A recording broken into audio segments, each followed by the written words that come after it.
ਵਾਹਿਗੁਰੂ ਜੀ ਕਾ ਖਾਲਸਾ ਵਾਹਿਗੁਰੂ ਜੀ ਕੀ ਫਤਿਹ। ਅੱਜ ਤੁਹਾਡੇ ਲਈ ਬਹੁਤ ਵਧੀਆ ਨੁਕਤਾ ਲੈ ਕੇ ਆਇਆ ਜਿਹੜਾ ਬਹੁਤ ਹੀ ਹੈ। ਇਹਦੇ ਪਹਿਲੇ ਪੜ੍ਹ ਲਓ ਇਹਦੀਆਂ ਦਿੱਕਤਾਂ ਬੰਦੇ ਨੂੰ ਕੀ ਹੁੰਦੀਆਂ। ਮਤਲਬ ਕੰਠ ਮਤਲਬ ਗਲੇ ਦੇ ਵਿੱਚ ਪੀੜ, ਸਰੀਰ ਦੇ ਵਿੱਚ ਵੀ ਬਹੁਤ ਜ਼ਿਆਦਾ ਤਕਲੀਫ ਹੁੰਦੀ ਆ ਔਰ ਅੱਤ ਦੀ ਗਰਮੀ ਹੋ ਜਾਂਦੀ ਹੈ ਬੰਦੇ ਨੂੰ।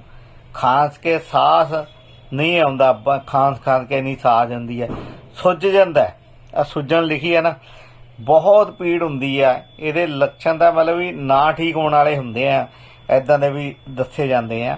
ਪਰ ਲੇਕਿਨ ਤੁਹਾਡੇ ਲਈ ਬਹੁਤ ਵਧੀਆ ਨੁਕਤਾ ਹੈ।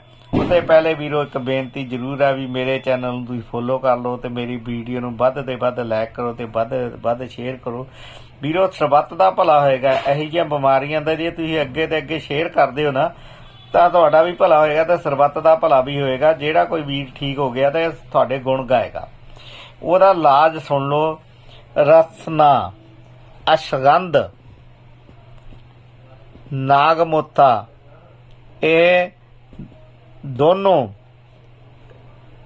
ਰਸਨਾ, ਅਸ਼ਗੰਧ, ਨਾਗਮੋਥਾ, ਕਟੈਰ, ਭਰੰਗੀ, ਕੱਕੜ ਸਿੰਘੀ, ਹੈੜਾਂ ਦਾ ਛਿਲਕਾ, ਬਾਚ, ਪੋਖਰ ਮੂਲ, ਕੁਟਕੀ, ਇਹਨਾਂ ਨੂੰ ਕੁੱਟ ਕੇ ਬਰਾਬਰ ਲੈ ਕੇ ਇਹਨੂੰ ਚੰਗੀ ਤਰ੍ਹਾਂ 2 ਗ੍ਰਾਮ ਲੈਣਾ।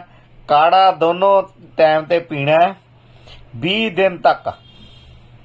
ਇਹ ਰੋਗ ਤੁਹਾਡਾ ਜੜ ਤੇ ਚੱਲ ਜਾਏਗਾ ਵੀਰੋ। ਇੰਨਾ ਹੀ ਨੁਕਤਾ ਇਹ ਕਰਕੇ ਦੇਖਣਾ। ਇਹ ਮੇਰਾ ਨਹੀਂ ਦੱਸਿਆ, ਇਹ ਉੱਪਰ ਲਿਖਿਆ ਅੰਮ੍ਰਿਤ ਸਾਗਰ ਕਿਤਾਬ ਆ ਗਈ ਹੈ ਜੜੀ ਬੂਟੀਆਂ ਦੀ, ਉਹਦੇ ਵਿੱਚ ਲਿਖਿਆ ਬਹੁਤ ਵਧੀਆ ਧਨਾਂਤਰ ਦੇ ਨੁਕਤੇ ਨੇ।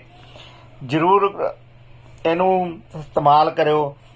ਮੈਂ ਖਾਸ ਬੇਨਤੀ ਕਰਦਾ ਵੀਰਾਂ ਨੂੰ, ਜਿਨ੍ਹਾਂ ਵੀਰਾਂ ਨੂੰ ਰਸੌਲੀਆਂ ਜਾਂ ਪਿੱਤੇ ਜਾਂ ਦੂਜੀ ਪੱਥਰੀ ਆ, ਉਹ ਜ਼ਰੂਰ ਸਾਡੇ ਨਾਲ ਕੰਟੈਕਟ ਕਰਨ।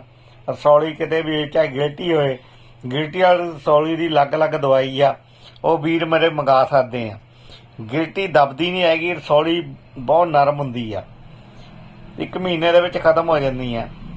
ਬਸ ਇੰਨੀ ਤੁਹਾਨੂੰ ਬੇਨਤੀ ਪ੍ਰਵਾਨ ਕਰਿਓ ਕਿ ਉਹ ਮੇਰੇ ਚੈਨਲ ਨੂੰ ਤੁਸੀਂ ਜ਼ਰੂਰ ਫੋਲੋ ਕਰ ਲਓ ਵੀਰੋ। ਸਰਬੱਤ ਦਾ ਭਲਾ ਹੋਏਗਾ ਅਤੇ ਨਾਲ ਵੱਧ ਤੋਂ ਵੱਧ ਲਾਇਕ ਕਰੋ ਅਤੇ ਵੱਧ ਸ਼ੇਅਰ ਕਰੋਗੇ, ਹੋਰ ਵੀਰਾਂ ਦਾ ਵੀ ਭਲਾ ਹੋਏਗਾ। ਵਾਹਿਗੁਰੂ ਜੀ ਕਾ ਖਾਲਸਾ ਵਾਹਿਗੁਰੂ ਜੀ ਕੀ ਫਤਿਹ।